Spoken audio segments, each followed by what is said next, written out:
बिस्मिल्लाहिर्रहमानिर्रहीम रब्बिश्रह ली सदरी व यस्सिर ली अमरी वहलुल उक़दतम मिन लिसानी यफ़क़हू क़ौली। अल्लाहुम्मा अरिनल हक़्क़ हक़्क़न वरज़ुक़ना इत्तिबाअहू व अरिनल बातिला बातिलन वरज़ुक़ना इज्तिनाबहू। प्यारे नाज़रीन इकराम, अस्सलाम वालेकुम व रहमतुल्लाह। आप देख रहे हैं हक़ाइक़ टीवी और मैं हूँ आपका अपना मेज़बान शुएब सैयद, कुछ नए हक़ाइक़ के साथ। फौज मुल्क को खा गई, फौज मुल्क को लूट कर ले गई। इतना असला जमा करने की क्या जरूरत है? एटम बम की क्या जरूरत है? हमने इतने मिसाइल, टैंक, जहाज, जंगी जहाज क्या करने हैं? इतनी फौज किस लिए पाल रहे हैं? अवाम के पास खाने को नहीं और हम दिफा पर खर्च कर रहे हैं। अस्पताल नहीं, हम दिफा पर खर्च कर रहे हैं। सड़कें नहीं, हम दिफा पर खर्च कर रहे हैं। इस फजूल के खर्चे से बेहतर था हम कितना कुछ और कर लेते। ये बकवास हमारे लिबरल्स, सियासी जमात और उनके आईटी सेल्स, लफाफों और टोकरों की जुबान पर अक्सर जारी रहती है, जो दरअसल मुल्क दुश्मन कुफ्तों का एजेंडा और स्क्रिप्ट है। पाकिस्तान के कुल 13 से 14% दफाई बजट पे सब इकट्ठे होकर अवाम को अकसाते हैं, मगर तालीम, सेहत, तरक्याती मंसूबों, अस्पतालों, रोजगार का मुख्तस 80 से 85% बजट जो इन सियासतदानों के पास होता है, उस पर कोई सवाल नहीं करता। जब सोवियत यूनियन के टुकड़े हुए तो यूक्रेन के पास दुनिया में सबसे ज्यादा एटमी हथियार मौजूद थे। यूं कहें कि यूक्रेन अपने वक्त की ताकतवर तरीन एटमी ताकत थी। बाद में मगरबी ताकतों के बातों में आकर उनकी सिक्योरिटी गारंटी पर यूक्रेन ने निहायत जाहिलाना और अहमकाना फैसला करते हुए एटमी हथियार वापस रूस के हवाले कर दिए कि हमारी हिफाजत अमेरिका और इत्तेहादी करेंगे, जैसा कि उनका दावा था। जिस दिन यूक्रेन ने ये जाहिलाना फैसला किया, उस दिन से यूक्रेन ने अपनी सालमियत खतरे में डाल दी। और सब कुछ होने के बावजूद भी हालिया वाकयात हम सबके सामने है। रूस के सामने एक ही दिन यूक्रेनी फौज अपनी तबाही करवा कर अपना मुल्क तकरीबन रूस के हवाले कर बैठी और यूक्रेनी बहरिया, बर्री फौज और फजाइया पूरी तरह बिखर कर रह गई। बेशक उन्होंने अस्पताल बनाए, स्कूल कॉलेजेस बनाए, जदीद कारखाने, गर्ज बड़ी तरक्की की, अपने दिफा पर खर्च तो किया, लेकिन अपना दिफा करना भूल गई। अब वही अस्पताल उनके जख्मियों से भरे हैं, वही कारखाने राख का ढेर बन के रह गए।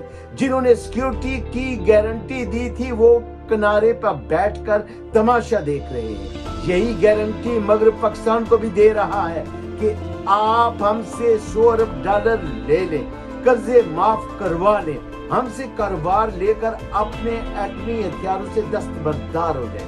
हम आपकी हिफाजत करेंगे जब आपको जरूरत पड़ेगी। अमेरिका जैसा शैतान अपना पूरा टब्बर टोला लेकर अफगानिस्तान यही करने आया था कि या तो खुद हमला करे या भारत को शह दे कि वो किसी तरह पाकिस्तान के साथ जंग में कूद पड़े, जैसा यूक्रेन में किया है। जब कुछ ना बन पाया, ना अमेरिका और ना नेटो की जुर्रत हुई कि पाकिस्तान पर हमला कर सके और ना ही बुज़दिल भारत हिम्मत कर सका, तो इसी मगरब और भारत ने पाकिस्तान की दिफाई तैयारियों के हवाले से खरबों रुपए की प्रोपेगेंडा मुहिमात चलाई।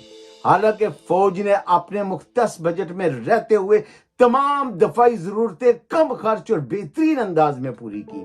फौज ने अपने बजट में रहते हुए अपने स्कूलों, अस्पतालों के अलावा और बहुत कुछ बनाया, लेकिन 80% बजट खाने वाले हमारे सियासतदान और उनके ज़हनी गुलाम फौज को बुरा भला कहते हैं, मुल्क की दिफा पे सवाल उठाते हैं, दिफाई जरूरियात पे प्रोपेगेंडा करते हैं, मगर इन लुटेरों से कोई पूछने वाला नहीं कि 12 से 14% वाली फौज ने सब कुछ बेहतरीन कर लिया, मगर 80 से 85% बजट रखने वाली इन जमातों ने मुल्क के साथ क्या किया। हमारा मसला फौज नहीं है, हमारा मसला वो बर्बादी है जो सियासी जमातों ने अपनी करप्शन, मुल्क दुश्मनी और मफाद परस्ती में की। फौज इन लुटेरों के हाथ नहीं आई। फौज अपने इदारों को बेहतर से बेहतरीन करती रही और सियासतदान 73 साल से मुल्क को लूटते रहे। ये चोर और डाकू इस लूट खसूट का जवाब नहीं दे पाए। मुल्क को पसमंदा रखा। खरबों के बजट के बावजूद भी अवाम को सेहत, तालीम, रोजगार और साफ पानी जैसी बुनियादी जरूरियात से महरूम रखा और अपनी चोरी पर पर्दा डालने के लिए फौज पर बोतानबाजी का सहारा लिया गया। हालांकि फौज ने कभी वफाकी और सूबाई हुकूमतों को स्कूल, कॉलेजेस, अस्पताल बनाने से नहीं रोका, बल्कि इस अजीब फौज की गाड़ियां हमेशा टाइम पर स्टार्ट हो जाती हैं। पेट्रोल कभी खत्म नहीं होता, बंदूकें हर वक्त रेडी होती हैं, क्रेनें हर वक्त कारामद होती हैं। दिन हो या रात, ईद हो या शबरात, बारिश हो या तूफान, सर्दी हो या गर्मी, जब पकारो हाजिर। कभी नहीं कहा हमें रिटन ऑर्डर नहीं मिले, किसी ने बताया नहीं। चीफ साहब सो रहे, कोर कमांडर सैर के लिए गए हैं, वापस आएंगे तो फैसला होगा। पहले हमें बारिश से निपटने के लिए जरूरी सामान दो, तब काम शुरू होगा। कोई हीले बहाने नहीं। जलजला हो तो सारा सामान और फंड्स मौजूद, आग लग जाए तो सारा सामान और फंड्स मौजूद, सैलाब आ जाए तो सारा सामान और फंड्स मौजूद। कभी कोई शिकायत नहीं की। अजीब और हैरत कुन बात ये है कि ये सारे काम वार जोन में करने पड़ते हैं। बंदूकें और असलिया साथ रखना पड़ता है, बुलेट प्रूफ जैकेट्स पहनकर रेस्क्यू का काम करना पड़ता है कि कहीं कोई हम वतन करीब आकर फट ही ना जाए। कैट वक्त, जंग भी, मदद भी और रेस्क्यू भी। ऐसी फौज कहीं ना सुनी, ना पढ़ी और ना देखी। फौजें अमन की जामन होती हैं। सोमालिया देखो, इराक देखो, शाम देखो, बर्मा देखो, यमन देखो, अफगानिस्तान देखो। ये फौज नहीं है, ये अल्लाह पाक की नेमत है, ये अल्लाह पाक का एहसान है। बाकी मुल्की इदारे देखो, पता भी है हर साल सैलाब आता है, फिर भी कोई तैयारी नहीं होती, क्योंकि पता जो है फौज ने आ ही जाना है। यकीनन फौज इस मुल्क की है, लेकिन इन कामों के लिए नहीं है जो तुम मुझसे लेते हो। अल्लाह पाक मेरे वतन और मेरी फौज को सलामत रखे, आमीन या रब्बुल आलमीन।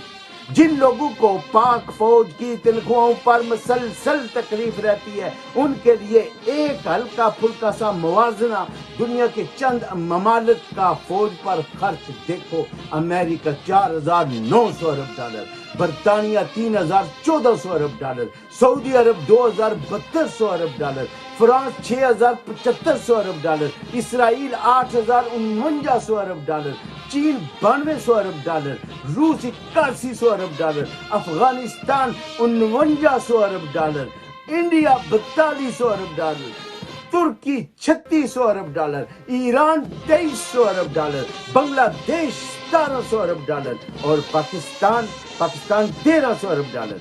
पाक फौज दुनिया में कम तरीन पैसे लेने वाली फौज है, लेकिन अपने इन महदूद से वसाइल में अमेरिका, इंडिया और इसराइल जैसी ताकतों से टक्कर ले रखी है। दुनिया का जदीद तरीन न्यूक्लियर मिसाइल प्रोग्राम, लड़ाका तैयारे, जदीद तरीन टैंक्स और ड्रोन तैयारे बनाने में कामयाब रही। दुनिया की सबसे बड़ी प्रॉक्सी जंग लड़ी, लेकिन जब इन बख्तों से कहा जाए कि पाक फौज का जवान शहीद हुआ है, तो निहायत बेरहमी से जवाब देते हैं, तनख्वाह किस बात की लेते हैं।